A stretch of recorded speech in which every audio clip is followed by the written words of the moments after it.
There are some newer people here,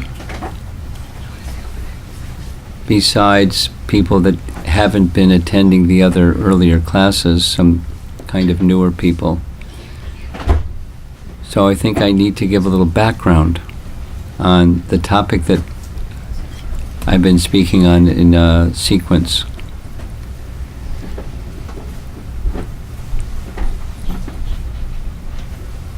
Are both of you, these are your friends from school or students or something? These two next to you? Yeah. Huh? A little louder? This Alicia, she's from the yoga club and probably she's Friend. Totally new, right? Yeah. Totally new. Mm-hmm. Okay. Do you know what Bhagavad Gita is? You've heard of it. The book. Yeah, I heard of it. You've heard of it. I'm going to do a little interactive with you now, just to get you on, like, zeroed in to where we are. Bhagavad Gita is a very ancient text. It's a dialogue between Krishna and Arjuna.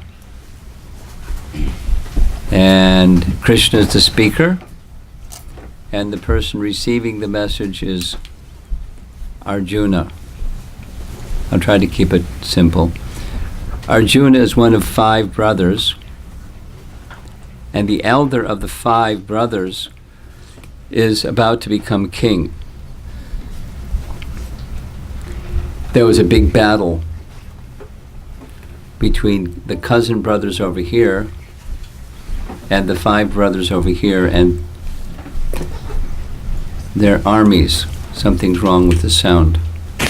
Mahamantra, something's wrong with the sound.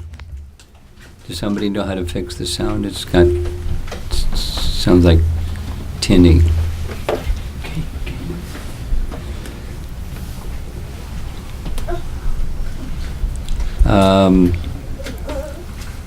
Bhagavad Gita was spoken at the very beginning of a battle scene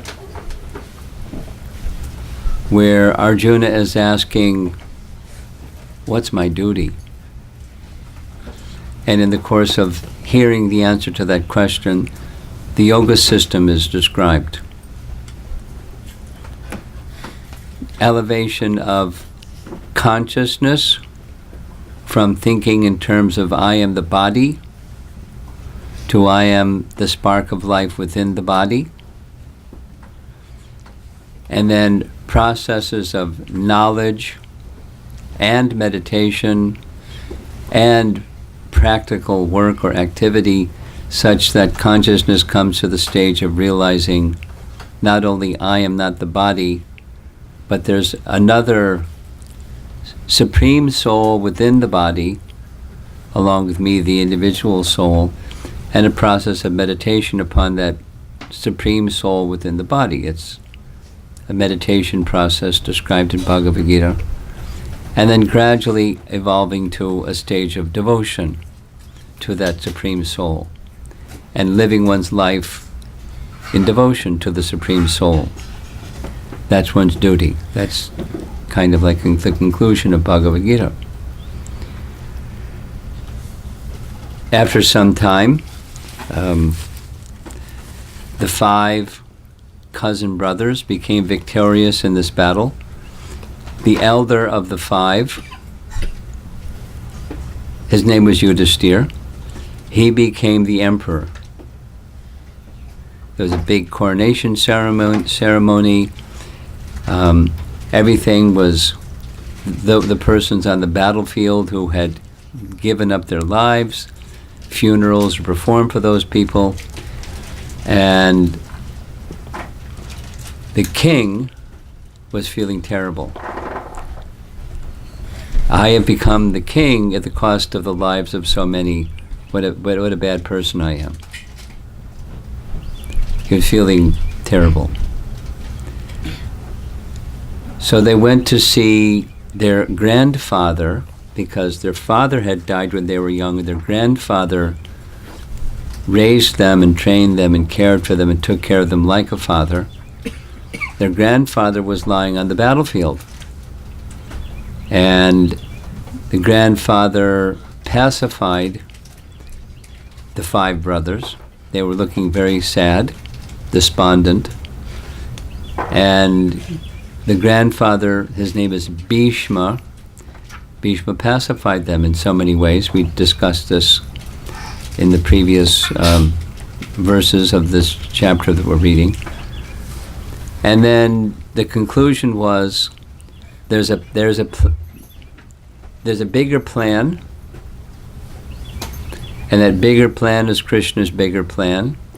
What Krishna wanted was that you're a righteous, virtuous king, and he wanted a righteous, virtuous man to be the king, not a diabolical, conspiring, terrible person who would usurp the kingdom. He didn't want that. So now you're the king, and there are people looking to you to give protection. And so follow Krishna's plan. It was all arranged by him. There's many other details along the way, but then Yudhishthira, the king, said, I accept. You're very wise. My heart is pacified. Now can you give me instructions how I should serve as the king? What are my duties as the king? And how do I execute those duties? How do I give protection to the citizens? How do I help them become elevated to a position of higher consciousness? So,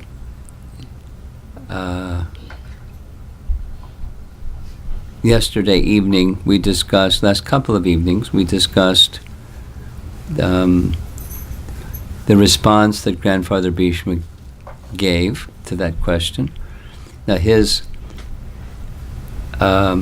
where he fits into this the big picture of learned persons is he's one of the 12 most learned persons of all of history. The Sanskrit term is Mahajan, a great soul. Maha means great, and Jana means person. He's a great personality. Superlative authority, so much so that many persons were assembled there. Could we move forward a little bit and give our newcomers some space?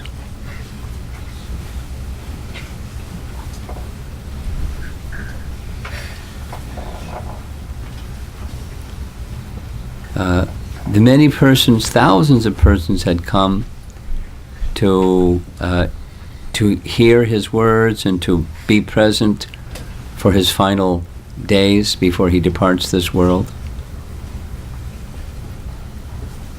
And so he spoke, first of all, he spoke about training and education, specifically according to quality and work.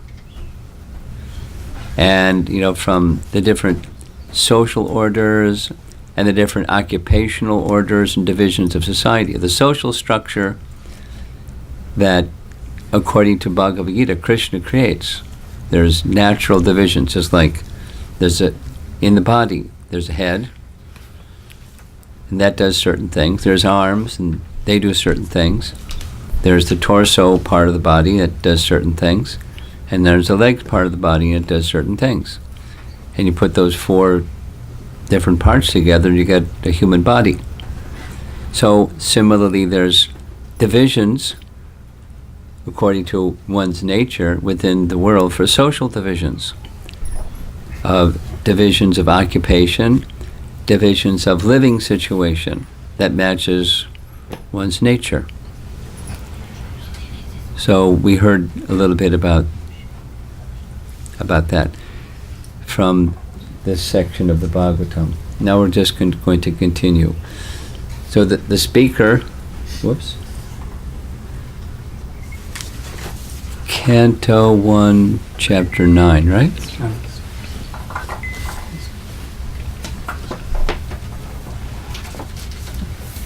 I'll trade you. You take this one.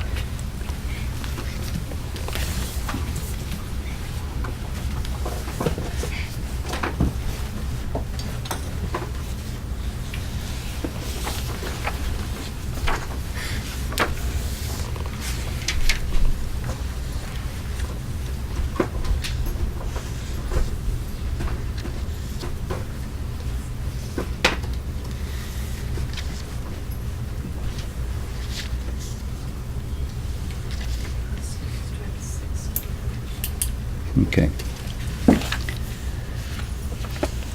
Bhishmadev speaking. He's addressing a question by the king. What are my duties and how to carry them out? How do I guide the citizens? How do I lead them? How do I protect them? How do I carry out the duties of a king? So Bhishma then explained by divisions acts of charity, the pragmatic activities of a king, and activities for salvation. He then described the duties of women and devotees, both specifically, both briefly and extensively. So I'm going to stop from time to time. It's a long 3-page purport.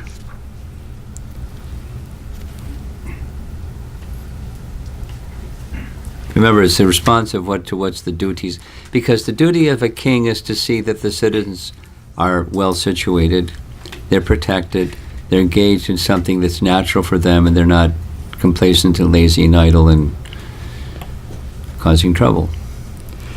To give in charity is one of the householder's main functions. And here comes a really high bar. And he should be prepared to give in charity at least 50% of his hard-earned money. Whoops.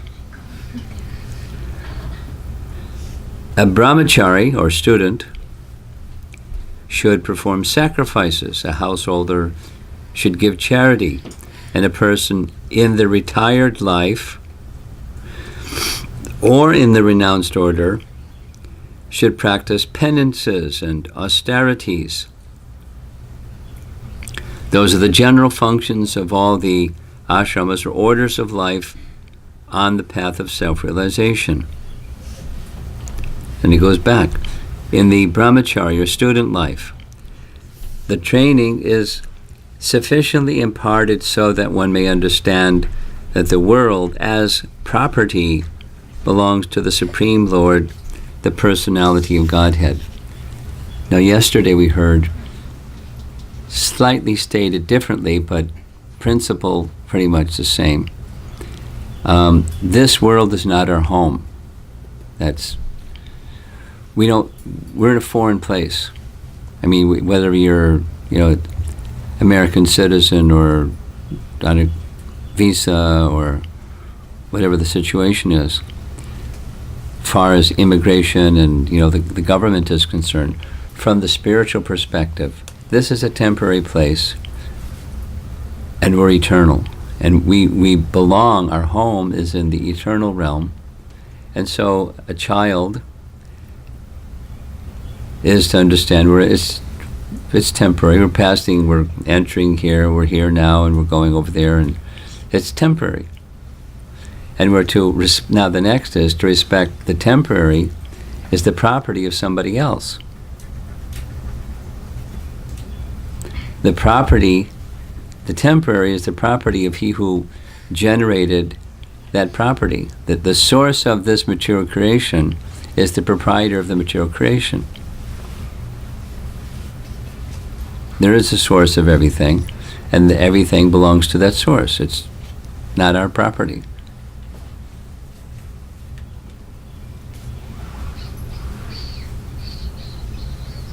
No one, therefore, can claim to be the proprietor of anything in the world. Therefore,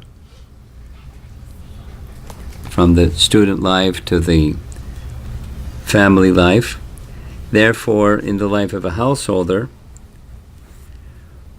which is a sort of license for sex enjoyment, one must give in charity for the service of the Lord. Everyone's energy, he says this for like several sentences. Everyone's energy is generated or borrowed from the reservoir of energy of the Lord. Therefore, the resultant actions of such energy must be given to the Lord in the shape of transcendental loving service for Him. Gives an example. As the rivers draw water from the sea through the clouds and again go down to the sea, similarly our energy is borrowed from the Supreme Source, the Lord's energy, and it must be returned to the Lord. That is the perfection of our energy. The Lord says, therefore, in the Bhagavad Gita 9:27, that whatever we do, whatever we undergo as penance, whatever we sacrifice, whatever we eat, or whatever we give away in charity, must be offered to Him, the Lord. That is the way of utilizing our borrowed energy. When our energy is utilized in this way and that way, our energy is purified from the contamination of material inebrities, and thus we become fit for our original natural life of service to the Lord. So this is, in one sense, it's a summarization of Ishopanishad, the invocation verse in the first mantra. There's a source of everything, and if we relate to interact with everything, recognizing the source of everything, then that's a God-centered life, and such a life is very natural and very elevating and pure, purifying. And when it's natural, there's a happiness that goes along with that, an internal heart level happiness that goes along with that, and if not, it's uncomfortable.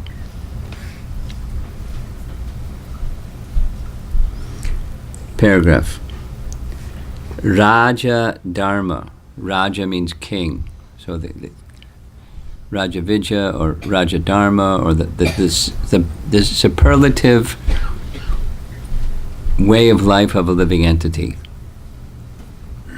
is a great science. Unlike modern diplomacy for political supremacy, the kings were trained systematically to become munificent and not merely be tax collectors.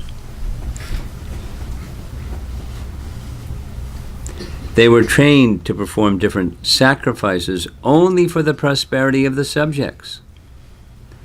To lead the prajas, or that's the subjects, to the attainment of salvation was a great duty of the king. The father, the spiritual master, and the king are not to become irresponsible in the matter of leading their subjects to the path of ultimate liberation from birth, death, diseases, and old age.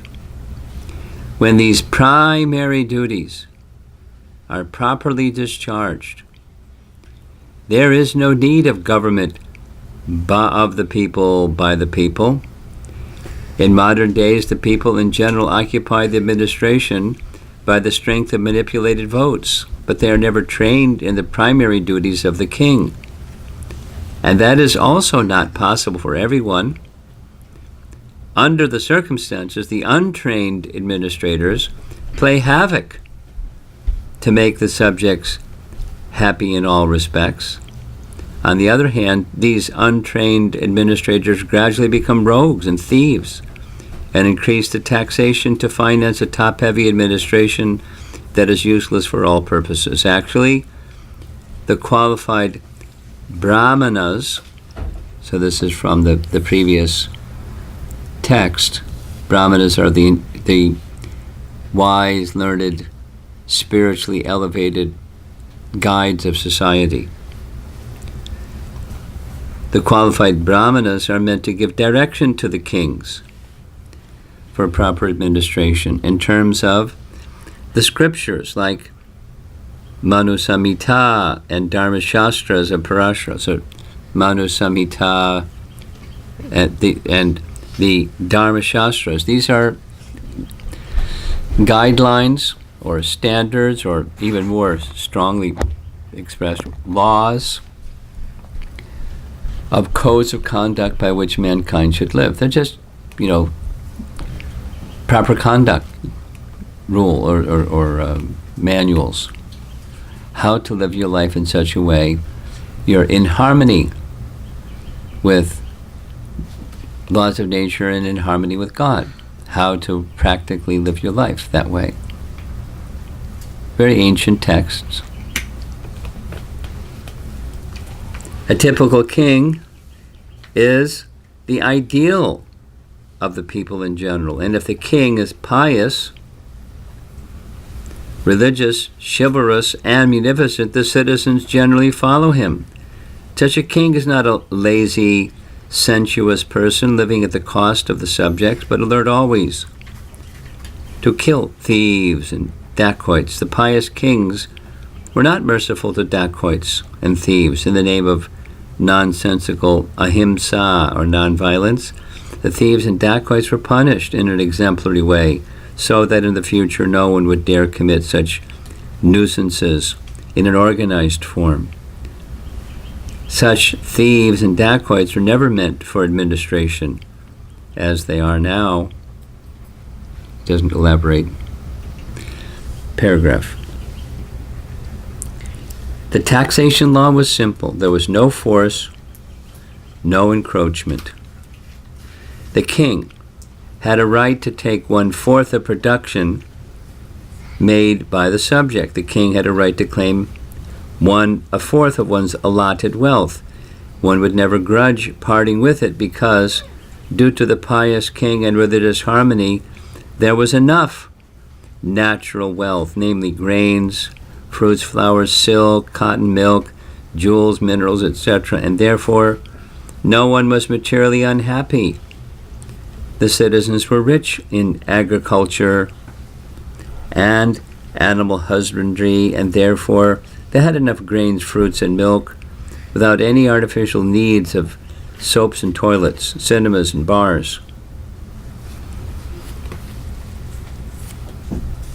Paragraph. The king had to see that the reserve energy of humanity was properly utilized. Human energy is meant not exactly for fulfilling the animal propensities, but for self-realization. The whole government was specifically designed to fulfill this particular purpose. As such, the king had to select properly the cabinet ministers, but not on the strength of voting background. The ministers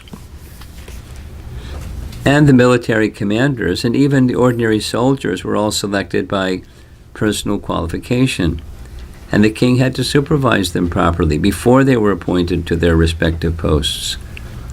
The king was especially vigilant to see that the tapasvis, or persons who were sacrificing everything for disseminating spiritual knowledge, were never disregarded. In italics, the king knew very well that the Supreme Personality of Godhead never tolerates any insult to his unalloyed devotees. Such tapasvis, these are saintly people, were trusted leaders, even of the rogues and thieves who would never disobey the orders of the tapasvis. The king would give special protection to the illiterates, the helpless, and widows of the state. Defense measures were arranged previous to any attack by the enemies. The taxing process was easy, and it was not meant for squandering, but it was for strengthening the reserve fund. The soldiers were recruited from all parts of the world, and they were trained for special duties. Now, it's not giving any elaboration on any of this, it's just giving a picture. 3 more paragraphs and we're done. As far as salvation is concerned, one has to conquer the principles of lust, anger, unlawful desires, avarice, and bewilderment. To get freedom from anger, one should learn how to forgive. To become free from unlawful desires, one should not make plans. By spiritual culture, one is able to conquer sleep. By tolerance only can one conquer desires and avarice. Disturbances from various diseases can be avoided by regulated diets. By self-control, one can become free from false hopes. And money can be saved by avoiding undesirable association. By practice of yoga, one can control hunger. And worldliness can be avoided by culturing the knowledge of impermanence. Dizziness can be conquered by rising up. And false arguments can be conquered by factual ascertainment. Talkativeness can be avoided by gravity and silence. And by prowess, one can avoid fearfulness. Perfect knowledge can be obtained by self-realization. One must be free from lust, avarice, anger, dreaming, etc., to actually attain the path of salvation.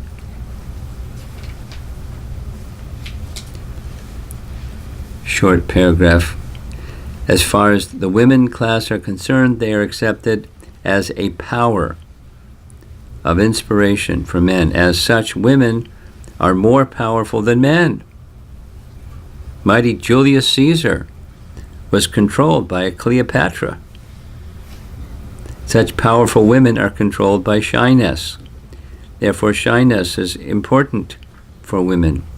Once this control valve is loosened, women can create havoc in a society by adultery. Adultery means production of unwanted children, known as Varnasrama, who disturb the world. Final paragraph. The last item taught by Bhishmadev was the process of pleasing the Lord. We are all eternal servants of the Lord, and when we forget this essential part of our nature, we are put into material conditions of life. The simple process of pleasing the Lord, parentheses, for the householders especially, is to install the deity of the Lord at home. By concentrating on the deity, one may progressively go on with the daily routine work, worshipping the deity at home, serving the devotee, hearing the Srimad Bhagavatam, residing in a holy place, and chanting the holy name of the Lord are all inexpensive items by which one can please the Lord. Thus, the subject matter was explained by the grandfather to his grandchildren.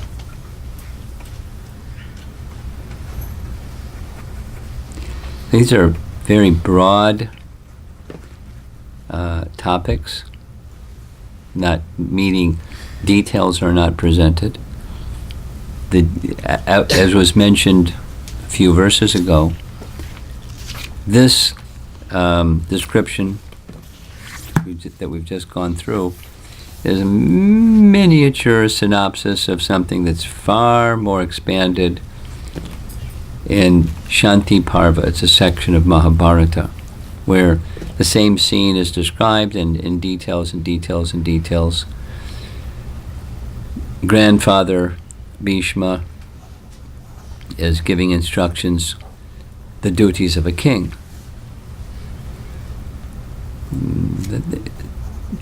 Again, because a king's duty is to see that everyone has a proper engagement.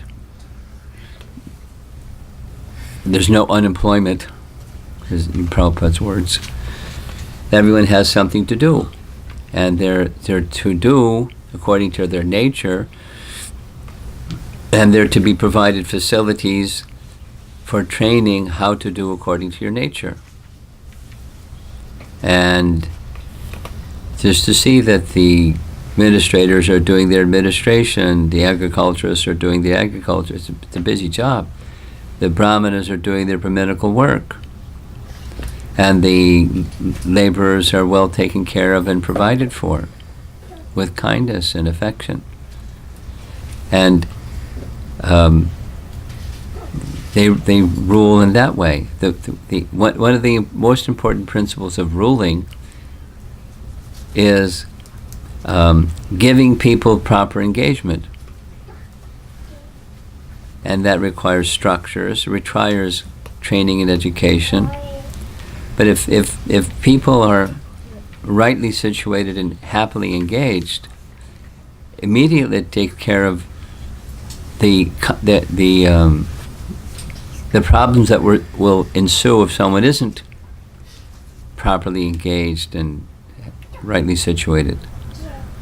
When people are in that second category, they're disturbed, and when they're disturbed, they do disturbing things, and then the administrator becomes really busy addressing the disturbances, putting out fires. Now, that sometimes happens for administrators, but the emphasis is on proper conduct. And therefore, that's one of the virtuous king's primary duties, just like it's a virtuous mother and father's primary responsibility is to give care to their dependents. And by doing that in a proper manner,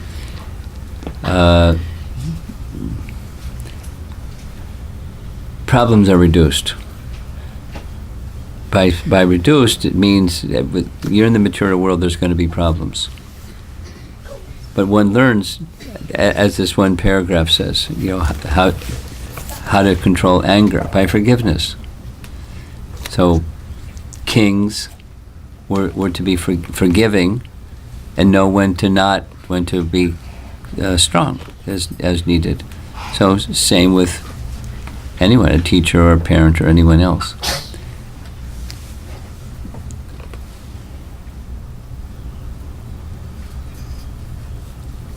So we discussed this for about a half an hour yesterday. So I'll just touch on it again, particularly for our newer people. Any religious teaching gives codes of conduct. Shh.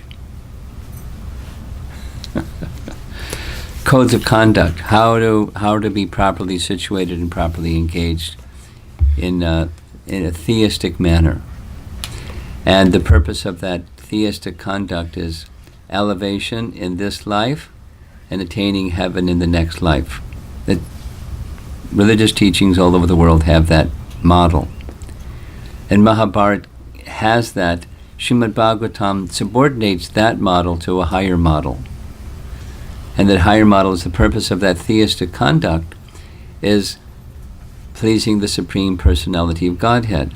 So the real objective is pleasing the Supreme Personality of Godhead, and a life that's directed towards that objective results not just in a prosperous life in this and attaining heaven in the next, but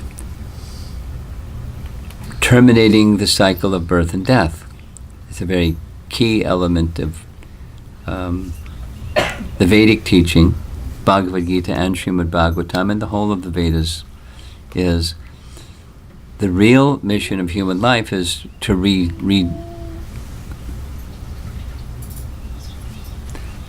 restore the living entity to the spiritual realm, just like this, from yesterday. In the students' early training, this is not our home. It's a stopover place. We're here for a while, But what's home? We have our rightful place. We're eternal spiritual entities, and there's an eternal spiritual home. It's where we belong. And we're a little homesick, or a little sick at least. And to become well again is to know who we really are, not just a temporary stopover picture of things, and what our eternal activities are, what our eternal shelter is, what our eternal happiness is, what eternal knowledge, what eternal love is, and then be situated there. And all these other theistic conduct principles are to help us slowly become qualified to enter into that realm of consciousness and life. It's a lifestyle that leads one to the spiritual world, where there's no more birth and death. Because even if one goes to the heavenly realm, it's right in Bhagavad Gita, even in the highest of planets in this universe, down to the lowest of planets in this universe, all are places of misery wherein repeated birth and death take place. The goal is to break that cycle of birth and death, and the way to break the cycle of birth and death is not just aspire for an upgrade, a higher position in the cycle of birth and death, but to go beyond the cycle of birth and death. To go beyond the cycle of birth and death, you still have to live by theistic conduct, but the purpose of that is a higher purpose, a higher principle, connecting with the Supreme.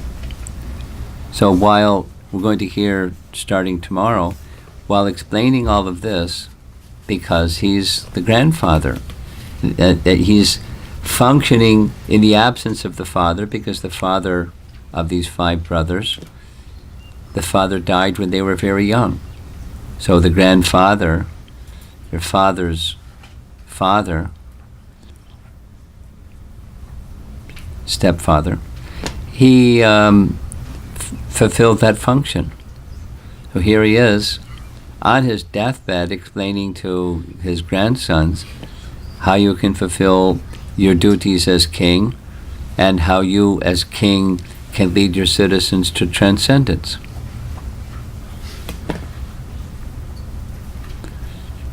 And he's about to depart his body.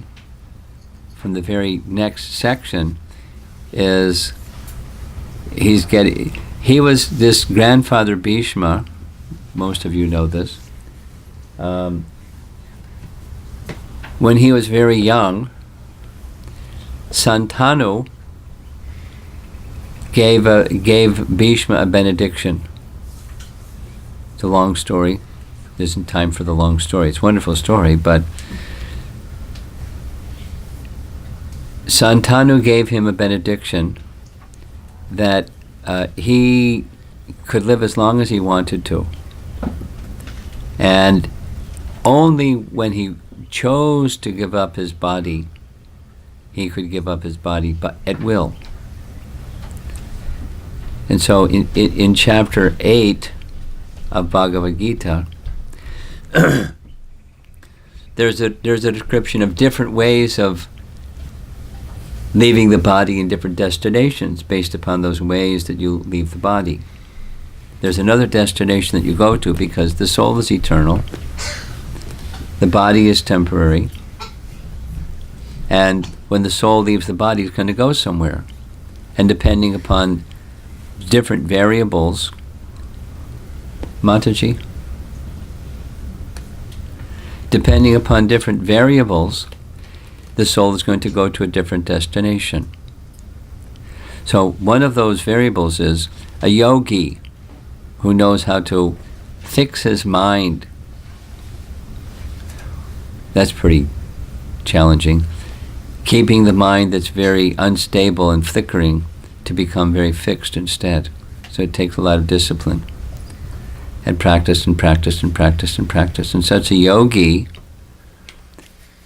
when there's certain conditions of the movement of the sun, by movement of the sun in the northerly direction, instead of the southerly direction, just like we're that we're in the phase where of the cycle of the year, where the sunset is taking place later and later and later. So that means the days are longer, and they're becoming a little longer, and a little longer. And then at a certain point, at summer solstice, it starts going the other way. That's because the sun is moving, for those in the northern hemisphere, the sun is moving in a southerly direction. So the days become shorter and shorter. Sunset takes place earlier and earlier. Sunrise takes place later and later. The days become shorter. And it goes all the way down as the movement, according to the Vedic picture, in addition to the sun, the earth moving around the sun is also moving in its orbit in the universe, without details of Vedic cosmology. So there's the northern apex, that's the summer solstice for those in the northern hemisphere, and then the sun starts moving in a southerly direction. Down, down, down, down, down. And when it reaches the bottom and starts moving up, when days are the shortest, it's by solar calendars every year, the same year, same time. January 14, we're going to hear about it tomorrow. Makra Sankranti, or winter solstice, the sun starts moving in the northern direction. And that's according to 8th chapter Bhagavad Gita, that's when yogis choose, those who can, they choose to leave their body, because that's the opportunity for the soul to go to a higher destination, or to leave the cycle of birth and death. So Bhishma knows all these things. He not only knows what are the codes of duty for mankind, he understands lots of things. He's a very learned person, very wise. So he's going to stop his external activity and now become concentrated within and become absorbed in preparing to leave his body. Because very kindly Krishna has come. He said it already in the previous verses of this chapter. Krishna knows that I'm soon going to leave my body, and he's very kindly coming before me so I can see him. Upon leaving this body, I'll see his face. And by seeing his face at the time of death, I'll attain the spiritual world. So Krishna's kindly come for that purpose, because he's kind upon his devotees. So it's very extraordinary that someone, at the time of their death, they're giving instructions to a king on how to rule with perfect clarity, perfect wisdom, all kinds of detail. The details aren't presented here, but they're presented elsewhere, of how the king is to live and how the citizens are to be organized, protected, guided, educated, supported, taxed, ruled, etc. The whole thing of how to be a king on his deathbed with perfect clarity, because this is one of his gifts, and he's using his gifts in service to the next king and to his grandsons and to please Krishna.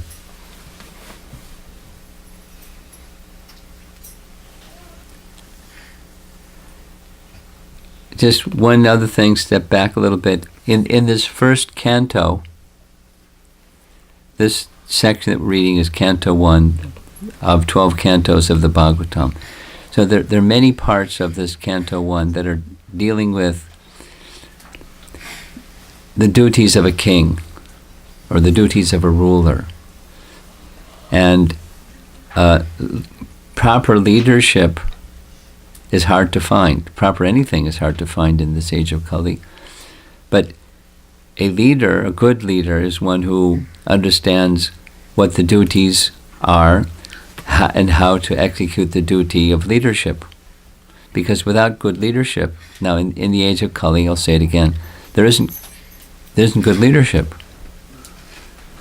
And you can whine and complain about it, but there isn't good leadership. So what to do? Because it's the age of Kali, and we don't have good leadership. So the Bhagavatam is providing a sound vibration that not only says what good leadership is, but the nature of this sound vibration is it helps awaken that quality in those who hear it properly.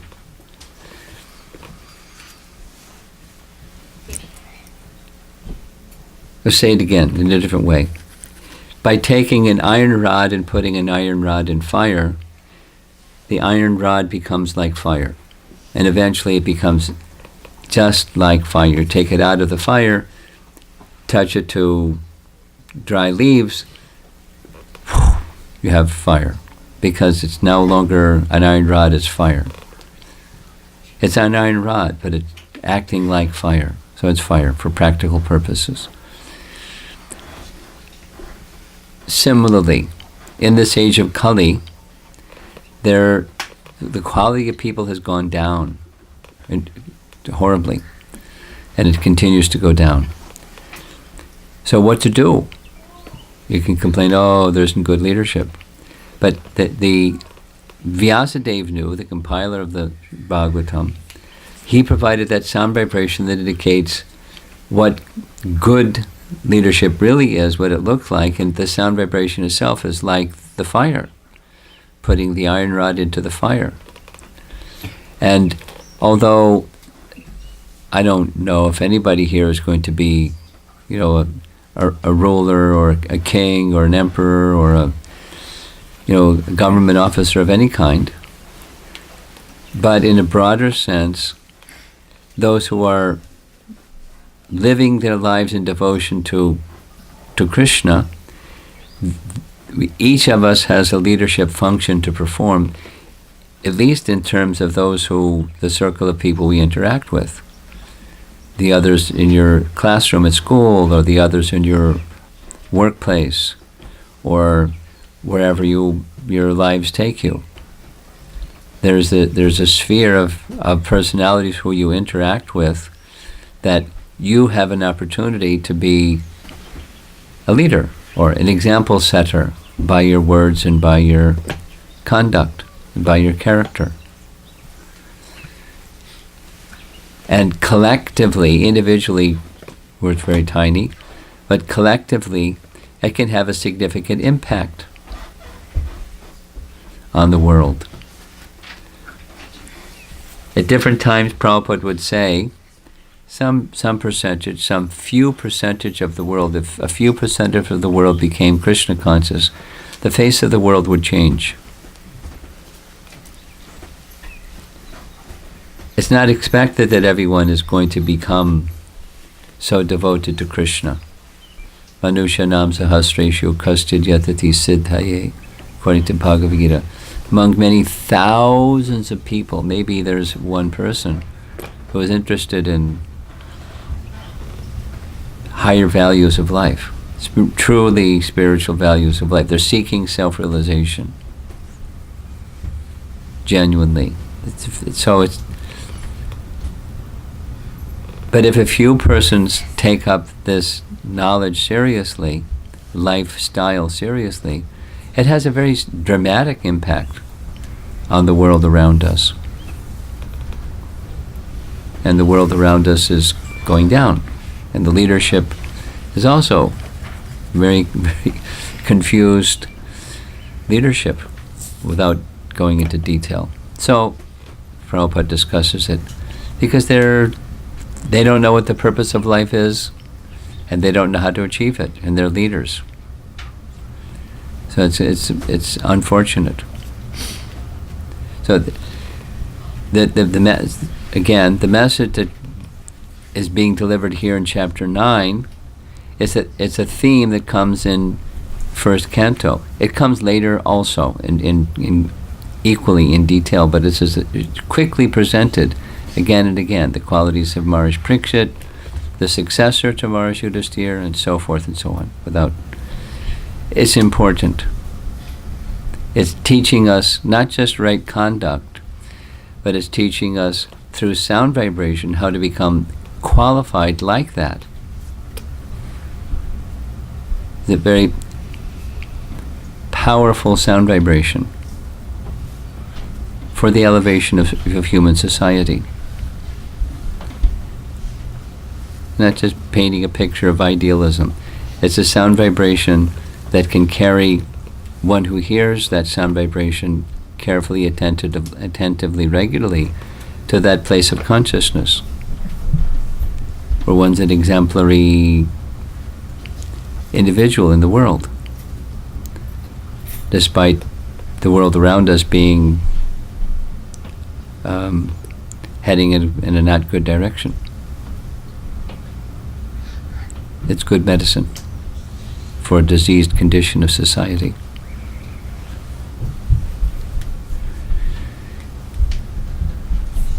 So let's see if there's some discussion. Lots of broad topics here.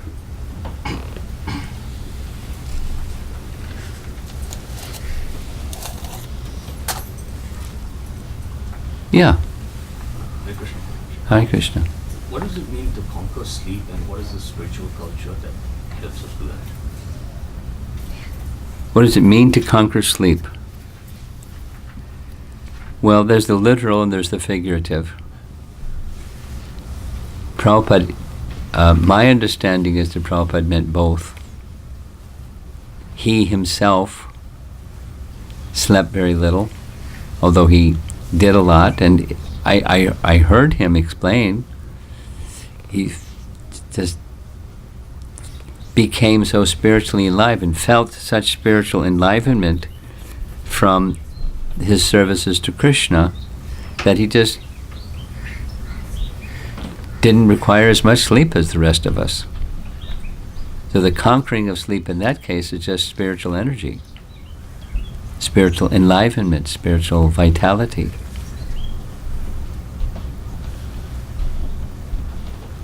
So it's a will and it's also a lifestyle, both. Now, the will of such a person that can conquer sleep has very strong will, or that can, from one moment to the next moment to the next moment successively be inspired in spiritual activity and get more spiritual energy from that spiritual activity, like charging their battery rather than depleting their battery, moment to moment. It's an inspiration to be in Krishna's service, to driving energy from plugging into the powerhouse. That's conquering sleep.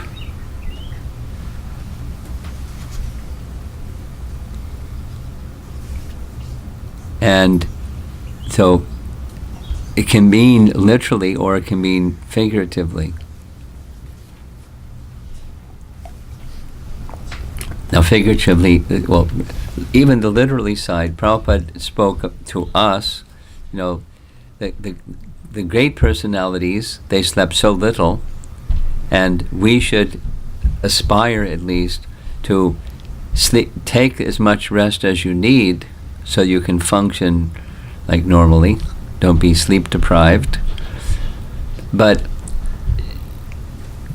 don't go more than what you need, because then it becomes something else. The modes of nature start to take hold and reduce one's everything. Conquer sleep in that sense, for those that are wishing to get closer and closer to spiritual perfection or spiritual goal. And the figurative sense, it's sleep is ignorance. Sleep is a symptom of the mode of ignorance. So to overcome ignorance is knowledge, and by knowledge there's illumination. But knowledge isn't just book learning. Knowledge means, again, devotion, So there's jnana dipena bhasvata, knowledge by which ignorance is dispelled. That's conquering sleep in a figurative sense. Now the other part was what? What would be the spiritual culture that could help us do that? Spiritual culture to help you do that. Bhagavad Dharma, hearing and chanting in a regulated manner, in a devotional and regulated manner, means to get there. Nice question. Anything else?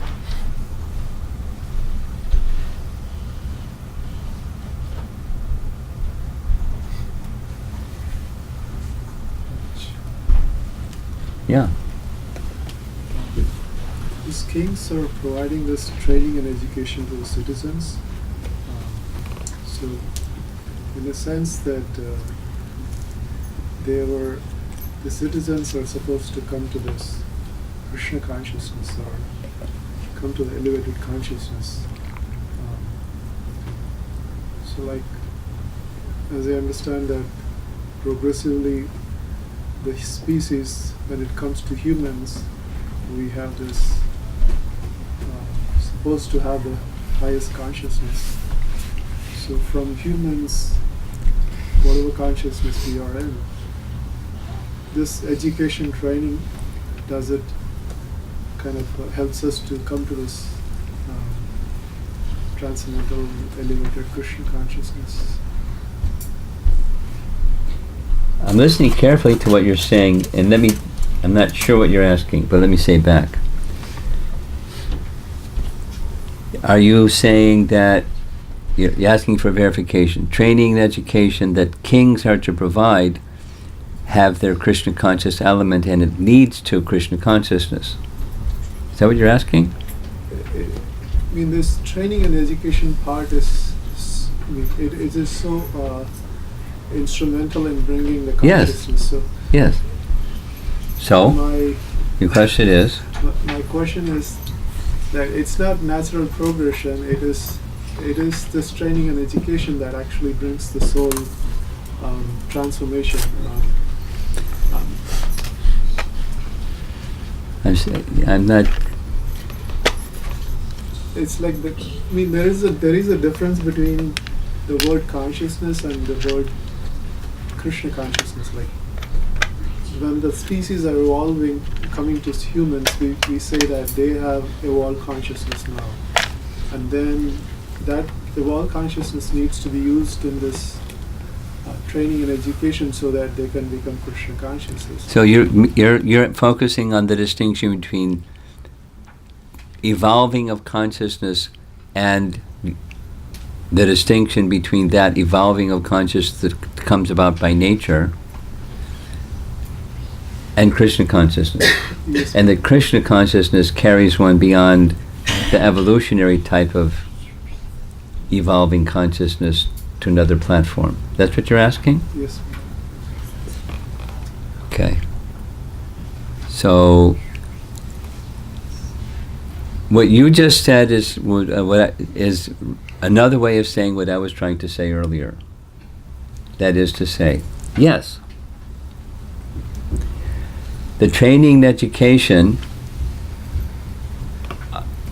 that a king was to give, or codes of conduct for mankind that are to be, everyone is to do, because that was in yesterday's text also. Codes of conduct that just make one human, without which one is an animal. In a human body, but animalistic. So there's human quality and character and conduct. And then there's other particular duties. But all of them, the human ones and the particular occupational ones and the particular social division ones, all of that has the higher Krishna conscious purpose. So yes. And the Bhagavatam is emphasizing the higher Krishna conscious purpose. It doesn't eliminate the other ones, it's included. But the purpose of that which is included is this higher one. Which I think is what you're getting at. That training education leads to Krishna consciousness, not just the sophisticated way of doing same things that animals do.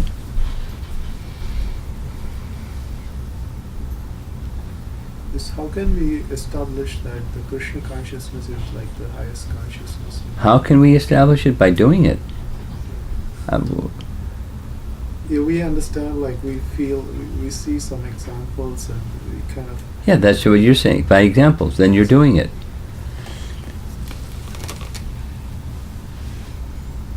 There's that's no scientific way of proving anything. It's just, No other what way? Scientific way?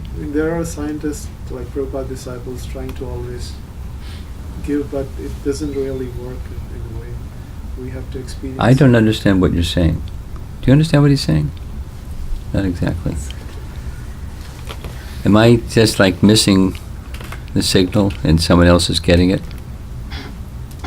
Okay. I think you understood more. Like I'm just saying the same thing. Well, okay, well,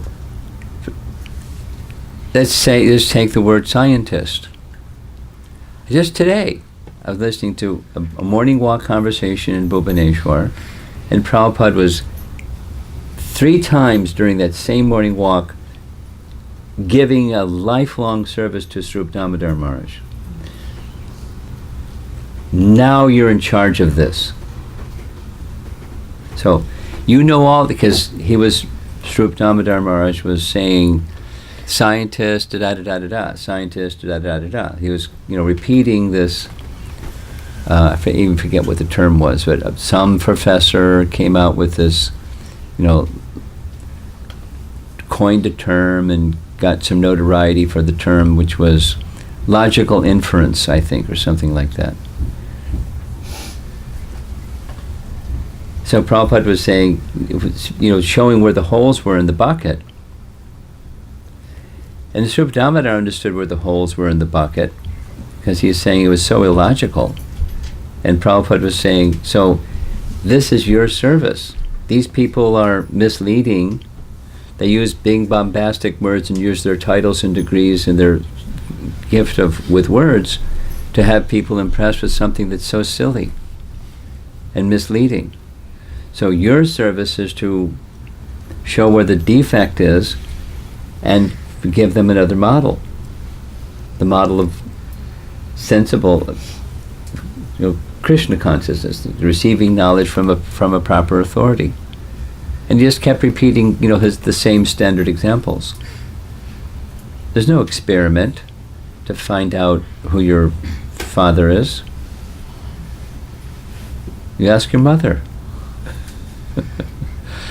And so similarly we go to the Vedas to understand that which is not within our experience, with our senses. You can't conduct an experiment to perceive that which is beyond the senses. Transcendence is beyond the senses. That's what it means, transcendence. Adhoksajast. So, how to know those things that are transcendental? On the authority of the Vedas, you can know. So, even for scientists, devotee scientists need to connect with those that have that penchant for understanding things that are subtle and a little elusive and maybe even abstract. Is how are we going to know those things? Not by the power of speculation, but by descending knowledge method. And then you can know those things. You can experience those things.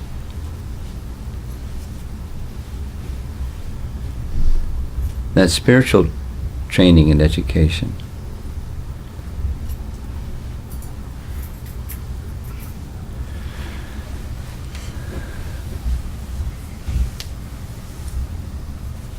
Anyone else? Yeah. I have a question. The teachings that are meant for students, which is mentioned in this purport, is practically lost in the education system nowadays. Yes. Then how, being parents, we have the responsibility to give You this- do it in the home. How can we give this teaching in a way that it will be more understanding to them? Well, the best is that you develop those qualities and understandings yourself, and then you'll find the way. But it's not a technique of how to convey something that you don't already have. The first business is to have it, and then you can convey it. Now, the art of teaching, Burijan Prabhu wrote a book like that thick on the art of teaching. There's different principles involved in the art of teaching, but the first principle is you can't give something you don't have. And since it's not taking place outside of the home, primarily, it needs to happen in the home. And for it to happen in the home, it has to be something that you have so you can give it. So the first business of parenting is to receive before you can give. That's, the first principle of the art of teaching. Like, for example, I understand that, there are material words and spiritual words. Spiritual word, the life is eternal. But for the children to understand that, Well, how about let's go to a different, for example, because yesterday's verse, and today I mentioned it, I'll say it again. Yesterday's verse says, for the student, the child in the home, the student is to understand this is not our real home. The second is, this evening's verse is, the world in which we live is the property of someone else. So you can teach that by living it yourself. So here we are. This is our family, and we're in our house. But the house belongs to Krishna. It's Krishna's house. Mom and Dad, we belong to Krishna. The house belongs to Krishna. You are son or daughter. You belong to Krishna. We all belong to Krishna. And we live our lives that way. So if and you have to model it. To model it, it has to be inside. And if you model it, then it's easy for the child to understand, because they see what it looks like. But if you say one thing and you do another thing, they'll see that too. So the difficulty is not just the model of education isn't available out there for our children. The problem is we ourselves don't have that character, that quality, that depth of realization. And it's not like shame on you. It's just part of the limitation of the circumstance that we find ourselves in. We're victims of the age of Kali. And so we have to be mindful of what our limitation is and do the hearing and chanting, because this earlier question, how do you conquer sleep? How do you come to that stage where you can give to your children the values that are missing in the Gurukul system, that's just not even available anymore? So it's where your faith goes in the process of hearing and chanting, and you carry that and you live your life that way, and that's how you can pass it on best to your children. Then you can take up models of education, then it makes sense. This one fits me, that one fits my child. But if you don't have it inside, the model isn't going to do it for you. And to get it inside, it takes a serious application. One of the things to the hearing and chanting process, certainly one of the things that helps, I have seen young adults take their spiritual lives more seriously is when they have children. They realize, whoa, I got to train these children. And before it was like, hey, I'm doing fine. I got my education, I got my career, I got my house, I got my thing. Now I'm going to get married, and now we're going to have 2 kids, and whoa, now I got to take care of these kids. That's a whole other life of responsibility. And I'm not ready. So I'm looking for it's inside. It's the hearing and chanting process carefully applied. And the principles, just these two. This isn't our real home, and the home is, the whole place, the energy is the energy of someone else. Now, let me honor the energy as the energy of someone else by giving that energy to the source. Offering the palmfuls of Ganges to the Ganges. Taking this, which is the property of someone else, and offering it to someone else, who is the property of. That's karma yoga. He is the proprietor of the fruits of our work. And you live your life that way, your children will get it.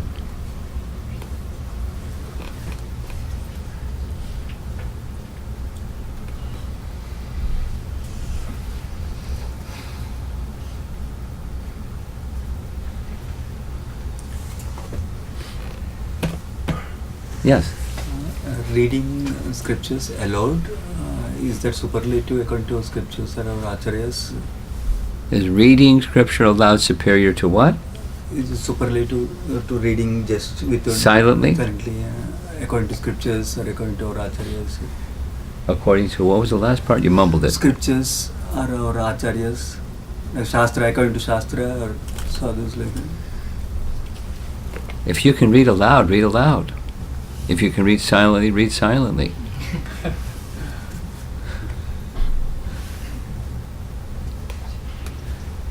The problem is not whether we read aloud or silently. The problem is we don't read.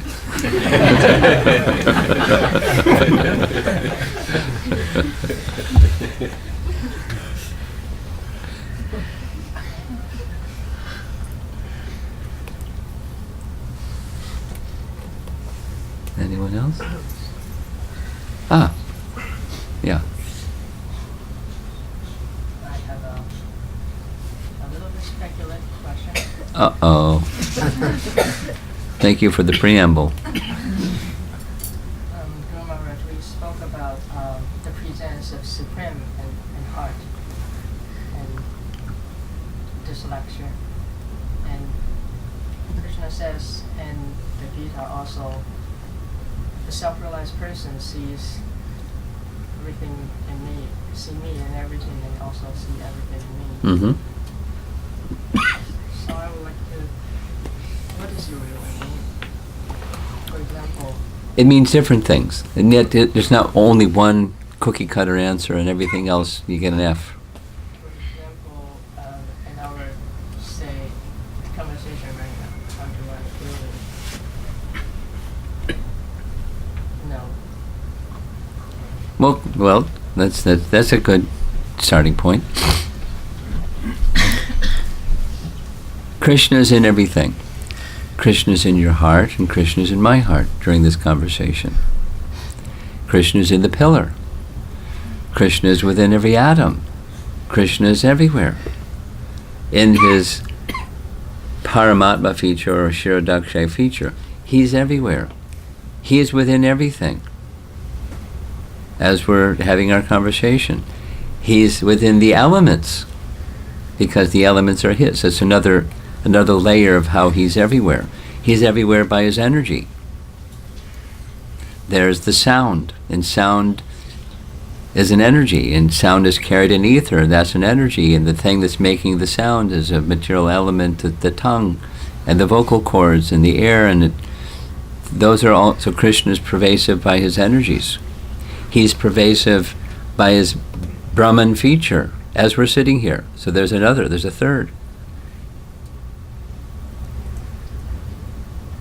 And so he's within everything, and everything is within him. Everything is within him is in this bigger sense that he's the Mahavishnu, and he's the bigger than the biggest, and everything is within him.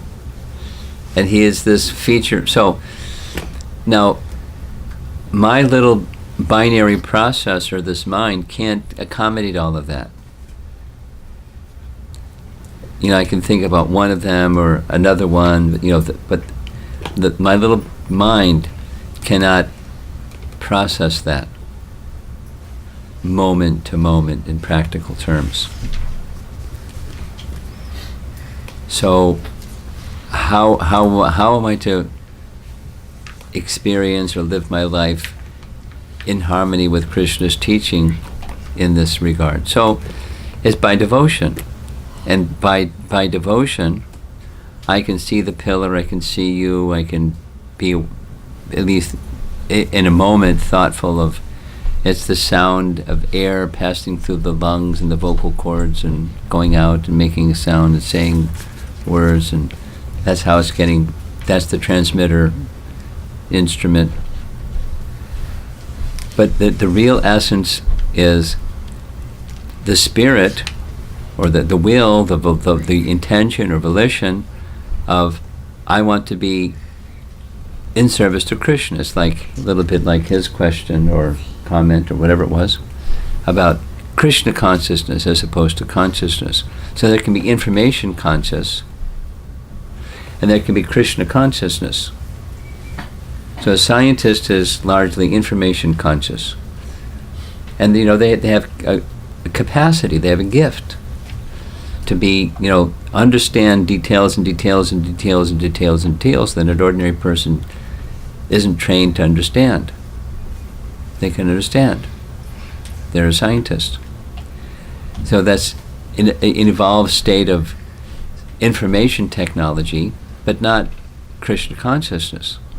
So the evolved state of Krishna consciousness is this desire to be, for you and me, to be engaged in service to Krishna, and then we can, by that being engaged in service to Krishna, we can understand to some degree truths about Krishna just by that medium of service to Krishna, and I may not be factoring in all those technology details at every moment as we're engaging in our discussion here. But the connection with Krishna is vibrant, and as I need to know something, Krishna will supply me that which I need to know. Something. He'll give me that knowledge, specifically, so that the connection with him remains strong.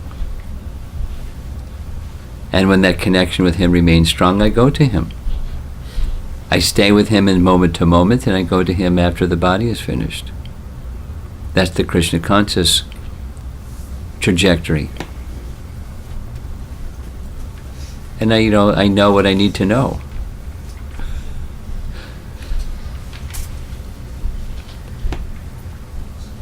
And that's a spiritual science.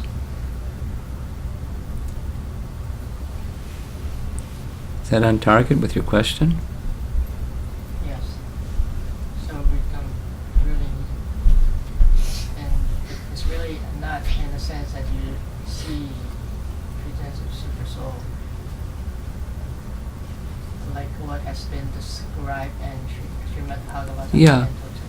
We can know it from a perspective of transcendental knowledge. It's a fact, but it's not. I mean, I'm not sure what you're asking here, but it's not like when I look at the column, I see 16 zillion super souls, little sparks, like a Christmas tree light, Look at all those super souls. Wow.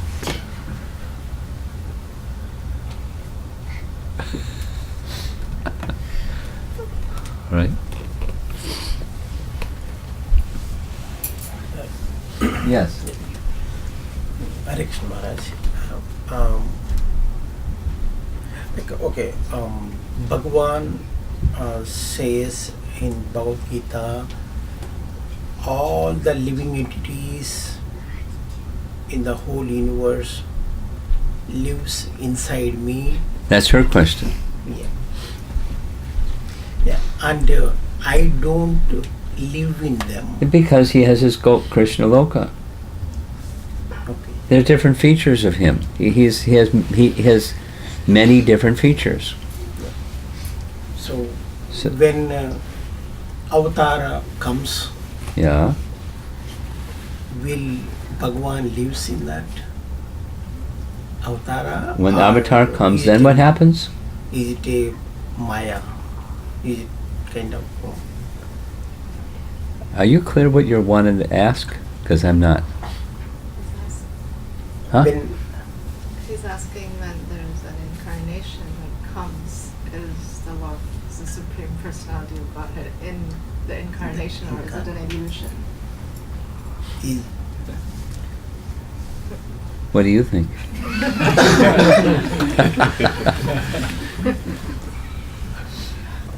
He comes. Srijam Yaham. Atmamaya. By his own spiritual potency, he comes. He doesn't become part of the world. He comes, he creates the world and he enters into the world, then he departs. Okay? Yeah. Okay. That's one of his so many features. Krishna Maharaj. One question is, one time I heard that super soul lives in the heart of the soul, but at another context I heard in Kathopanishad that super soul is next to the soul. So is super soul is inside the soul, or He can be both. He's not limited. Don't think in material terms. I understand your question. I've heard both also. And that's how I resolved it. He can be next to it, can be inside at the same time, no problem.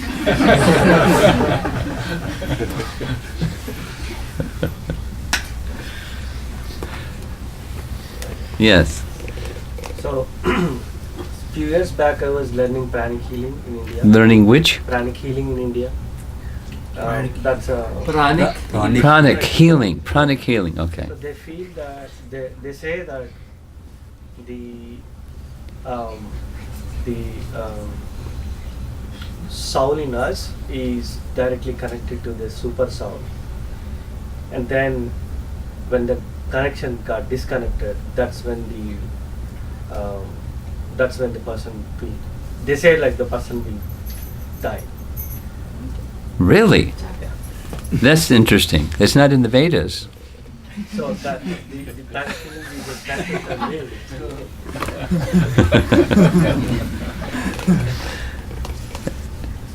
That's why I didn't follow that, but that's what I'm saying. Like, Yeah. they say that. I would check out as soon as I started hearing something like that. Yeah, so they say like, I mean, I was seeing them. They were doing some scanning and they say like, okay, that guy is dead now. When I called them, like he's really dead.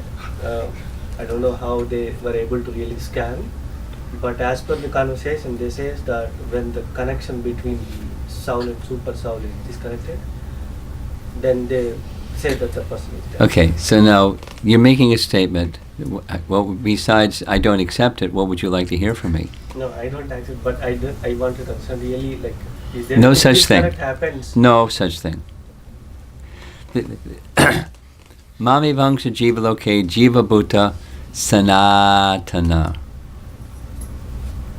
Means eternal. There's no disconnect notice. You didn't pay your bill, you get your powers turned off.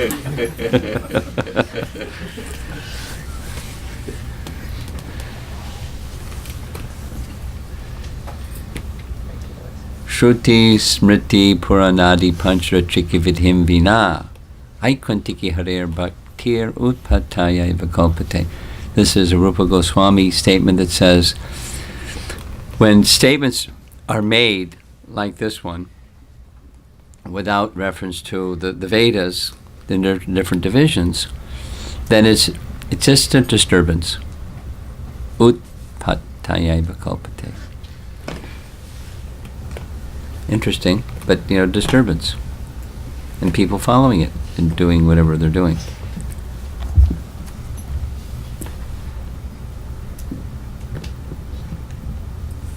Anyone else? Okay. How about our two friends here?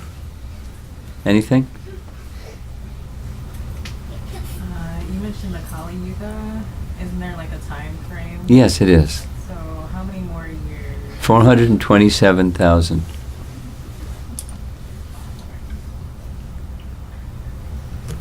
Down. Qualities go down. Here's how the math works. Kali Yuga lasts for 432,000 years. And the previous yuga is 2 of those. So 864. And the one previous to that is 3 of the first one. And the final one is 4. So 4 plus 3 makes 7, plus 2, 9, plus 1 makes 10. So multiples of 10, the 4 yuga cycle, it's just, I find it interesting. Maybe it's like meaningless to you. But the yuga cycles, there's 4, just like 4 seasons. And the smallest of the units is this one, 432,000. 5,000 have lapsed. That's roughly when Krishna departs. There's a little gap of time, and then 5,000 years have passed. 427,000 years remain, and that's 1 unit. The previous yuga is 2 of those, the previous is 3 of those, the previous one is 4 of those. 4 of those yuga cycles makes, 4 of those 4 yugas make 1 cycle. There's it's very symmetrical. And then 1,000 of those yuga cycles makes a day, a Brahma. And there's night is of equal duration. And then you keep going out and you get the duration of the whole cosmic manifestation. And then the time energy is withdrawn and the whole thing collapses. It goes back to its dormant state, unmanifest state.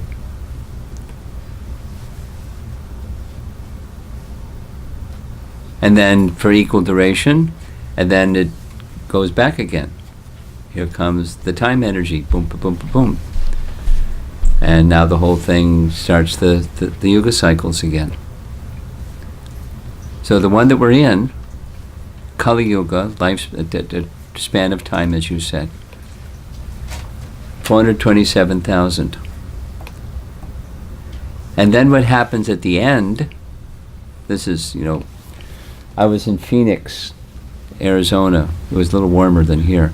Just before coming to Washington area, I met an elderly couple. The husband was 74, the wife was around 72. The first time they had come to any kind of gathering like this. It was a Sunday program at the temple. We had some discussion for 20 minutes. They're really lovely people. But they wanted to know, the lady wanted to know, in Christianity, because she has a Catholic upbringing, some Christian ideas is there's a second coming of Christ, and he came, da-da-da-da-da. Is there some idea like that here? Like when was the last time Krishna came? And is he going to come again? That was her question. So I explained to her that Krishna's departure marked the end of this present age, and that was 5,000 years ago, and the next one is going to come 427,000 years from now.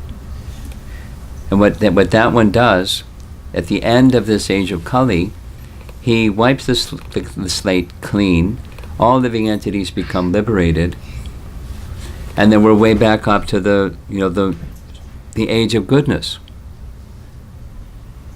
where it's 4 times 432,000 years duration, and then it gets reduced and gets reduced and becomes another one of these. The cycle continues. Experiences, time moves in cycles. Summer, fall, winter, spring, day and night, whatever you think of time, it moves in cycles. History moves in cycles. the Vedic picture is time moves things in small cycles, medium cycles, big cycles. The whole universe comes, stays for some time, is withdrawn, resting period. And again, that's the Vedic picture of time. It moves in cycles. It's very sensible. It's what we observe. So now what to do about it? That's interesting information. Now what do you do about it? You know, what are we supposed to do while we're here? What's our mission? That's a good question. And how do you fulfill it? You know, in this age of Kali, there's a specific method recommended. It's mantra, or names, sound vibration. That's what I shared with this couple. By when the last time that Krishna came as Lord Chaitanya was 500 years ago, and he taught here's his teaching in a nutshell. The holy name. And in the Bible, Christ taught the holy name. Our Father who art in heaven, hallowed be thy name. She's going, yeah, I like it. Because it's not a different teaching. It's just for this age. So that method elevates consciousness and takes one out of the cycle of birth and death.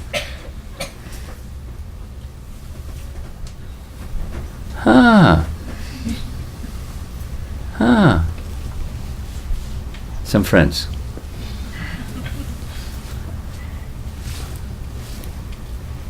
Yes. Maharaj, may I ask one more question? Sure. It is not related to the class that you gave today. Before you keep going, are you okay with that? Is there more you want to ask on that, or you're good? Yeah. Okay. Okay.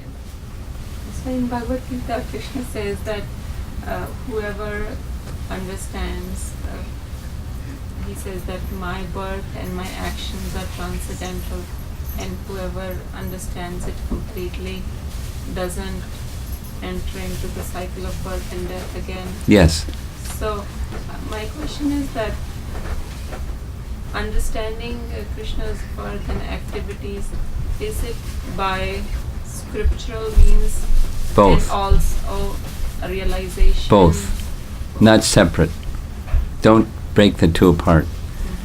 On the authority of Scripture we know, and the authority of realization we know. But we verify our realization on the authority of Scripture.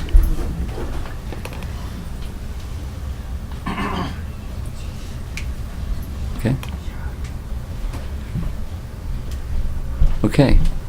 We're done. Srila Prabhupada ki jai. Holiness Lord Pastor Maharaj. Jai.